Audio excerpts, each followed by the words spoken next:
the Brazilian BA guest. Today, my guest is from UK, and he is going to talk with us about how Essence can be applied in Scrum. Hello, Ian. Thank you for coming.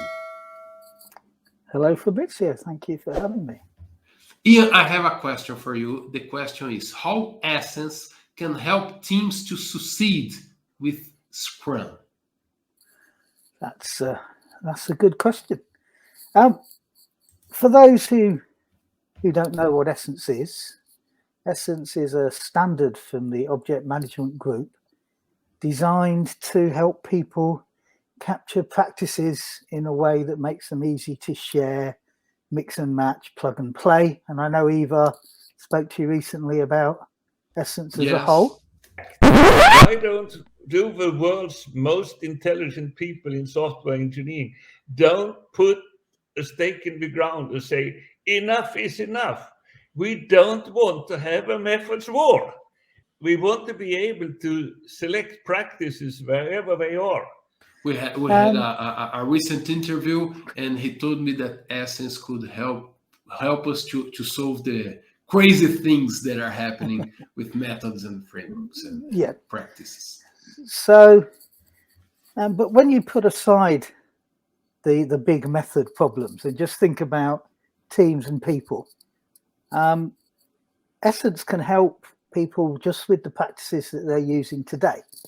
And a great example of this is Scrum. So recently, I've had the pleasure and privilege to work with Dr. Jeff Sutherland to create a family of Essence practices. And Essence practices end up as nice sets of cards representing the various things like a sprint there or self-organization. And they can be available not just as cards, but you can also get them on your phone in a easily browsable website. So a handy ready reference. Digital cards and things like that.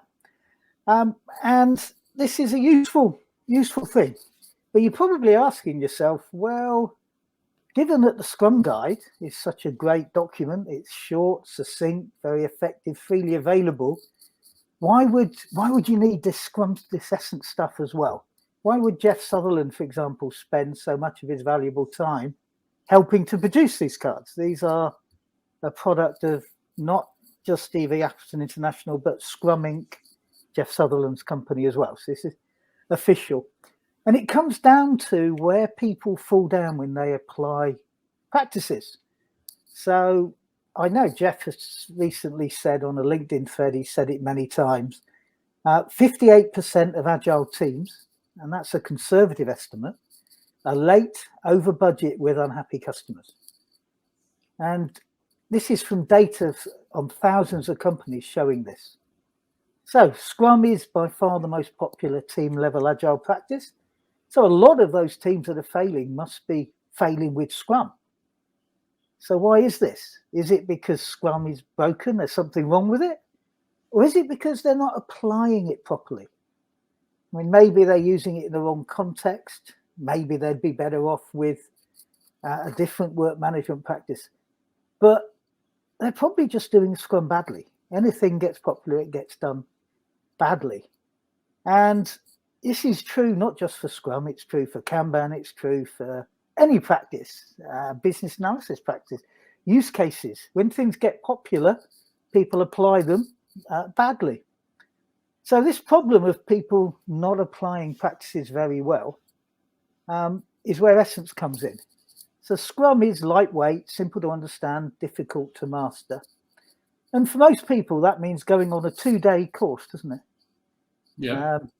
And 2 days to learn, but possibly a lifetime to master. Now, those teams that do it badly, you might be better off saying it's 2 days to learn, 2 months to screw up, and 2 years to abandon. And then what do? When they fail with Scrum, they say, well, that was Scrum's fault. Let's try something else. And then they do that badly again. And they keep churning through these. And teams don't fail with Scrum because of the training. That's generally very high quality.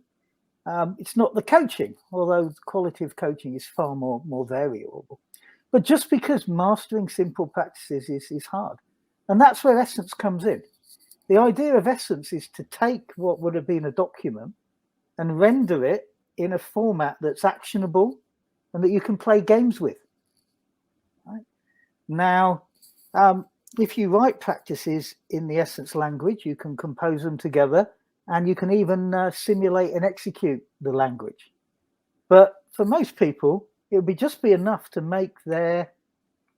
help their Scrum get a bit better. So what can you do with the Essence cards? So you can play games. We have cards for all the elements of Scrum. We have cards for the values, for the pillars. So you can use the cards to do assessments.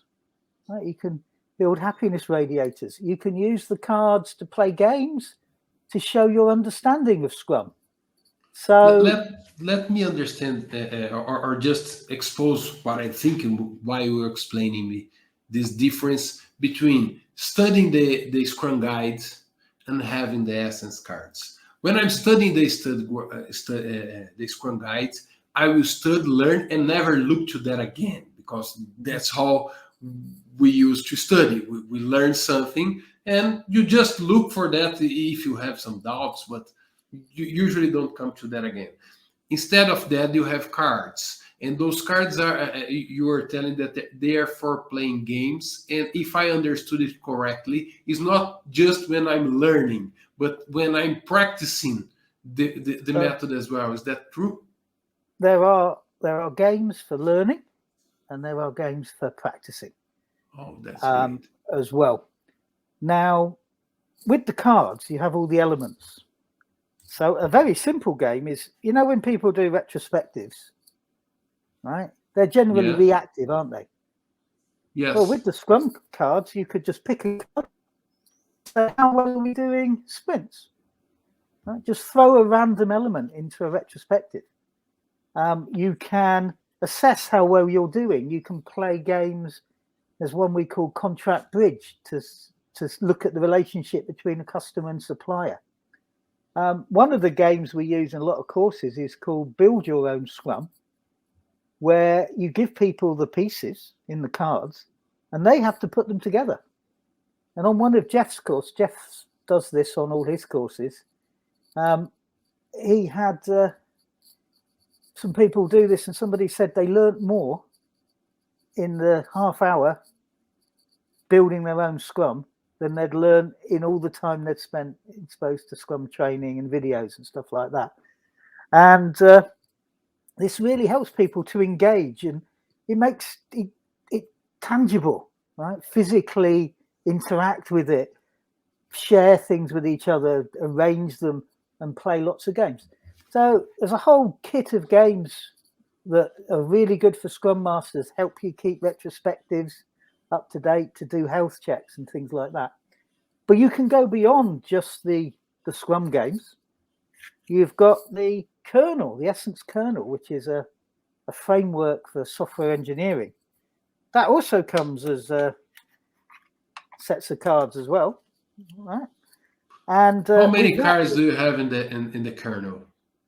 Oh, it depends. You can do cards for one of the elements. Here's a card for stakeholders. So the kernel lets you understand how well you're doing in understanding your stakeholders. So the stakeholder card has six states you need to advance through. But each of those cards can have its own checklist card. So you can have a card for each state. So we can play at different levels of abstraction, right? And you can play games with the kernel as a whole. We have some game boards for laying things out, or you could just drill down on one piece of interest. But what you can do is do a health check of your project, of your endeavor, and see, have we understood our stakeholders? Where are we with the requirements? Where are we with the team? Where are we with the way of working? This can help you define milestones and objectives, can help you do gap analysis. A lot of agile teams although we say, in Agile, you should be customer centric, right? Sure. Very rarely do they go along and go, are we involving our stakeholders properly? Have we engaged? Have we found the right people? Right? So it can help you look at that bigger picture as well, which can be very useful. And we also have, once you've got the Scrum Essentials, we have some practices. There's one called the Scrum Accelerator, which has patterns for helping you become a hyper-productive team. And these are all patterns that Jeff Sutherland recommends for high-performing Scrum teams. They're not part of Scrum. There are alternatives to them. But again, useful ways to share the information.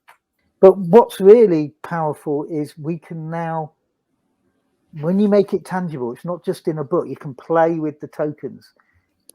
Physical is great in a room, but we do this with electronic whiteboards, Mural, Miro, and things like that.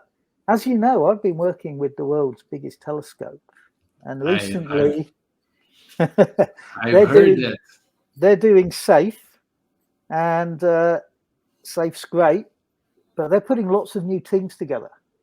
So they've been using the Scrum Essentials cards, the Scrum Accelerator, and the Hyper Productive Team Workshop to try and help their Scrum teams get better, even working within the context of SAFE. And in this case, in a virtual environment, right? In a virtual environment, because they're highly dispersed. I facilitated for a couple of their teams, and we have the cards for the values. So are they being courageous? How they feel they're doing? I'm very curious about this project, and I wanted you to be here. I will schedule some other time for you to come back and talk us about this huge telescope and how to do agile in this huge environment with so many people around the world. For now, what I wanted you to share is how people can find these cards, the Scrum cards or the essentials of Essence cards, and how can they learn these games? So the cards you can get from the Eva Jakobsen website. Are they for free? They will cost you your email details. No money. Right. Very cheap, I would say. So they are freely available. You can download them you will get to download PDFs, so you can manufacture your own cards. We are hoping to physically sell some decks of cards, but we haven't right, because that's cool to have the colored ones and very because well done. It's cool, but it's not. You don't make it's not a huge margin activity. You're not going to. Ian, thank you very much for your participation here today.